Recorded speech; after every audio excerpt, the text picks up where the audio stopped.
So wag po natin sanang isipin na politiko lamang po ang pwedeng humingi sa DSWD. Ayon din po sa DSWD, ang pera po na ibinibigay, pang ayuda, ay nanggagaling mismo sa DSWD.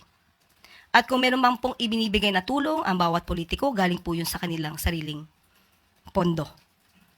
Nais po natin kay Mayor Magalong, ibigay po ang mga ebidensya. Bigyan niya na rin po kami dito sa PCO para malaman natin kung may katotohanan ba ang bintang na ito. Siguro, tanong dyan is, why am I doing this? You know? I'm fighting for each and everyone's family. I'm fighting for your brothers, for your sisters. I'm fighting for your children, for your grandchildren. And I'm fighting for the survival of our country. Otherwise, wala na mangyayari. You know, all you have to do is, when you go home, tingnan nyo yung internet. Look at Venezuela. Tingnan nyo yung situation sa Venezuela because of massive corruption. You know, it was the formerly the richest country in Latin America. Now, the poorest country in Latin America. Halos parallel yung nangyayari sa atin with Venezuela. No? Massive corruptions. Untold corruptions. Unprecedented corruption na nangyayari. Classic example na lang yung ginawa nila sa ating yung appropriations di ba? GAA, tingnan mo yung ginawa nila. No less than the president, sabi niya, is a different animal. Saan ka nakakita ng ganun na kukunting tao lang? Mga lawmakers lang, sila lang nag-usas para binago yung buong bicameral, yung NEP. At kita mo yung mga nilagay na mga pondo doon obviously election fund ang ginawa doon sa GAA 2025. Hindi na sila nahiya. Ang kakapal ng mga mukha nila. Ang dami-dami na nga nilang ninakaw tuloy-tuloy pa rin yung pagnanakaw nila.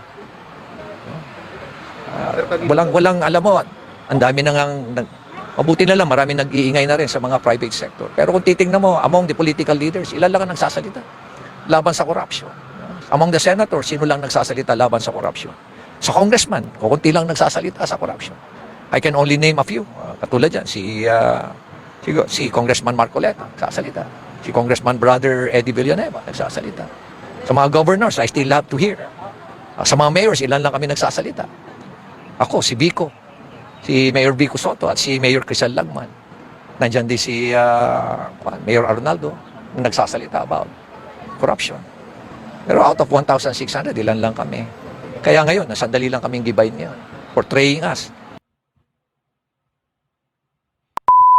Sa isang interview ni Baguio City Mayor Benjamin Magalong, may binabanggit po siya patungkol sa issue sa GAA 2025. May binanggit po siya na iilang tao lang daw yung nag-usap para baguhin yung NEP and stating na obviously ginawang election fund daw po ang GAA 2025. Any reaction po? Magiging witness po ba siya sa mga kasong isinampa?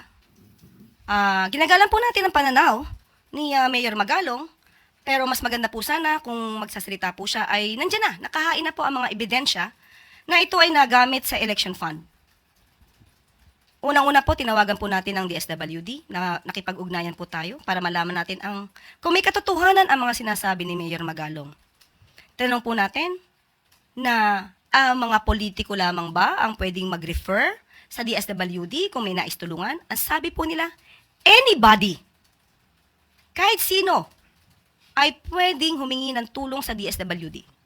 So, hindi po ibig sabihin nito na politiko lamang ang gumagamit ng pondo. Kahit po sino, kahit po yung mga hindi incumbent pero tumatakbo, pero kung meron po silang valid na kahilingan at mabe-vet ito ng DSWD, pwede silang gumawa ng letter referral. Ito po ay tutulungan ayon sa DSWD. So, wag po natin sanang isipin na politiko lamang po ang pwedeng humingi sa DSWD. Ayon din po sa DSWD, ang pera po na ibinibigay, pang ayuda, ay nanggagaling mismo sa DSWD. At kung meron mang pong ibinibigay na tulong ang bawat politiko, galing po yun sa kanilang sariling pondo. Nais po natin kay Mayor Magalong, ibigay po ang mga ebidensya. Bigyan niya na rin po kami dito sa PCO para malaman natin kung may katotohanan ba ang bintang na ito. Mahirap po kasi na ang bintang po ay pangkalahatan, pero hindi naman po na ibibigay ang pinakadetalye. Kasi makakasira po ito sa imahe ng gobyerno, sa pamahalaan, makasisira din po ito sa lahat ng mga politiko na ang karamihan naman po ay inosente. So kung meron pong ebidensya, ito naman po ay may kaso na patungkol po sa GAA at sa enrolled bill, magbigay na lang po siya ng ebidensya doon para kung meron pong issue, ay mas maliwanag. Pero kung maibibigay niya po sa amin, sa PCO, kahit po sa akin, mas maganda po kung mababasa ko lahat ng mga ebidensya niya. At ito po ay ating paiimbestigahan. And follow up lang po, binabanggit niya rin na parang nagkaroon na daw po siya ng death threats because doon sa mga binabanggit niyang may corruption. Okay, kung meron pong death threat sa kanya, hindi po natin alam kung saan to galing. Kung mapapatunayan din po niya na ito ay galing sa kanyang di umanong pag-expose dito sa election fund patungkol sa GAA, mas maganda po, dati naman din po siya na naging parte ng PNP. Magaling naman po siya mag-imbestiga. Bigay lamang po niya ang lahat ng ebidensya at tayo'y tutulong kung totoong may death threats. Well, alam mo naman na dapat natin itindihan din si Yusek Claire Castro dahil siyempre kailangan niya depensahan din yung administrasyon. Pero gusto ko lang banggitin din sa kanya na alam mo, ang ebidensya naman nandyan na sa inyo eh. Ano? Nandyan din sa social media ang ebidensya. Unang-una, yung AKAP na lang. If you remember, nung last year, biglang nagkaroon ng AKAP na walang guidelines. Pero ito'y na-distribute. Ano? At ang sino nakinabang dito? Mga congressman na pinalabas pa nila, nakakala mo sa kanila. At ang nakakalungkot nito, at nakapagtataka pa, ayaw pang i-share yung kanilang mga listahan. Ano? Anong ibig sabihin nun? At kami nga sa local government, gusto naming i-share yung listahan para walang redundancy, walang nauulit na nabibigyan ng beneficiary. Pero sila, ayaw nila. At talagang puspusan nun, lalo-lalo na nung December, grabe yun, ang bigayan nun, ano, na pati yung ibang mga mayor sa ibang lugar talagang binabanggit sa akin na talagang bumabaha ng pera at ayuda. Ngayon naman, dahil doon sa controversy na yun, alam mo si Secretary Rex, napaka-decente niyan. At ang ginawa niya, ayaw na niya.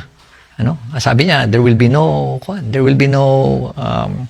AKAP for 2025 budget for the SWD.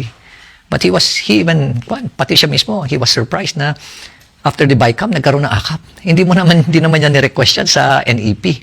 It's the President's budget. Kaya nagtataka lahat, biglang nagkaroon ng AKAP. Para kanino yung AKAP? Ngayon, tingnan mo, kung sinong gumagawa ngayon ng mga text messages na, na-approve na yung guidelines ng AKAP, ipapadala na namin dyan. Doon sa loob ng Congress.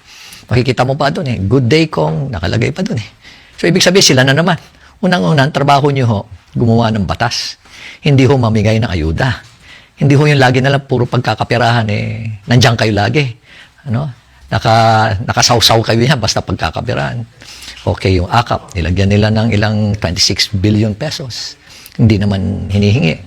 Binawasan nila yung agriculture, binawasan nila yung PhilHealth, o wala silang nilagay sa PhilHealth, by the way. Ano? Pati yung defense, binawasan nila. Pati yung pension, binawasan nila. Pati, DSWD, tinanggalan nila ng 4-piece, mga 50 billion sa 4-piece nila. Tapos, nakapagtataka na bigla nilang itinaas yung budget ng DPWH by as much as 289 billion. Ano ibig sabihin nun? Nilagyan nila ng AKAP, pero dinagdagan din nila yung kanilang DPWH budget. Ano ibig sabihin nun? Simple lang ho yan. Ibig sabihin, pagkakapirahan na naman yan. Yung mga project na yan, alam niyo, yung mga project na yan, nakasawsaw na naman sila dyan. Basta DPWH, 25%, 35%, 40% ang kinukuha ho nila dyan. Another is, ang nakakalungkot ho, sila pa ho yung contractor, kalimitan, sila pa yung mga supplier. Kaya yung mga 40%, 35%, hindi pa ho yan. Meron pa hong dagdag yan kasi sa profit nila as contractor, aabot pa huli yan na additional siguro 15 to 20%. As supplier, sabihin natin, another 15%. Kanila na lang ho lahat. No? Ganyan ho katakaw ang ating mga mambabatas ho ngayon. Unang-una, sino ho ba? Tanungin ko sa inyo. Sino ho ba ang namimili ng mga district engineer at regional director ng DPWH? Diyan ho, malalaman nyo ho. Yan po yung mga ebidensya. Umani naman ito ng iba't ibang reaksyon mula sa ating mga netizens. Ayon kay Maki Espinido, legit leader. That's why napakaunlad ng Baguio at disiplinado ang tao. Pahayag naman ni Joy Magpayo, sana po dumami pa po ang katulad ninyo Mayor Magalong, salute to you sir. At ito naman ang saloobin mula sa ating kababayan na si Carlo Rora, isa kang tunay na pinuno at may malasakit sa ating bansa. Mga kababayan, feel free to comment below para maglabas ng saloobin sa balitang ito.